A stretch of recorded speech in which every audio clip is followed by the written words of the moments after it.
لا اله الا الله محمد رسول الله. عسلامة البنات، ان شاء الله تكونوا بالف خير وصحه ونعمه انتم تتبعوا فينا. شنو احوالكم كل اخوتي في الله؟ نهار جديد ودبارة جديده. اليوم على بركه الله عملنا مصلي بالحوت. هذه المكونات نتاعو وهذه النتيجه. لا اله الا الله محمد رسول الله.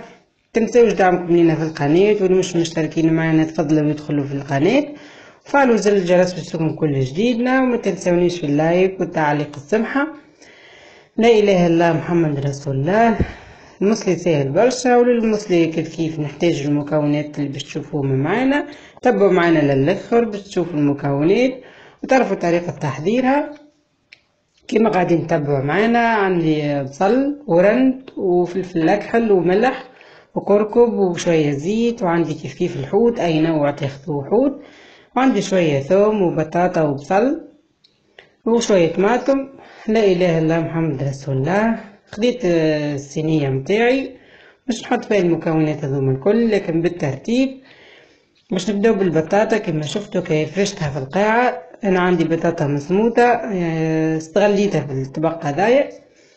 لا اله الا الله محمد رسول الله. بعد ما فرشت البطاطا حطيت البصل فرشته كيف فوقه ونظمته بالسبح، وبعد ما نحطو البصل باش نحطو شوية طماطم، ما حطيتش برشا. وبعد ما حطيت الطماطم باش نرصر في الحوت نتاعنا سبقنا ونظفناه بالطبيعة وشرحته كي، وحطينا له شوية ثوم وشوية فلفل اكحل وملح وزيت وكركب وشوية بركة زعتر مرحي يعني محكوك. لا اله الا الله محمد رسول الله. خليوه يشرب الفحم نتاعو بالطبيعة، نفوحوها المرحلة هذيا نعملوها قبل. وتو باش نحطو ورقات الرند حطيتهم تحت الحوت باش ما يتحرقوش ويسيبوا البنة نتاعهم. نجمو نزيدو رنديلات قارص، نجمو نزيدو شوية فلفل اخضر زادا يجيكم فاوح برشا وبنين.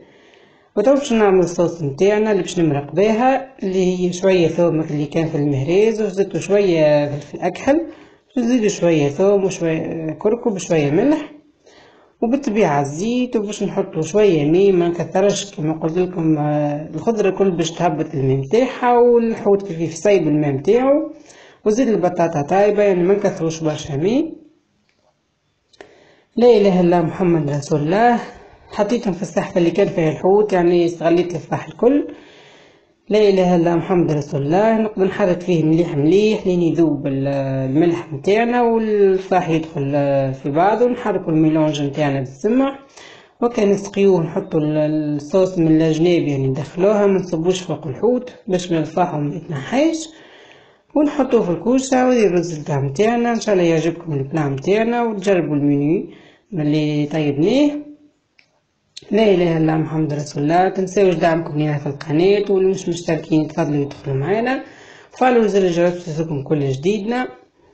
خليني نمرق شويه من باش نجموا تعدي وما تخليوش شايح برشا. ان شاء الله تعجبكم الوصفه. تبخلوش عليه باللايك والاشتراك في القناة.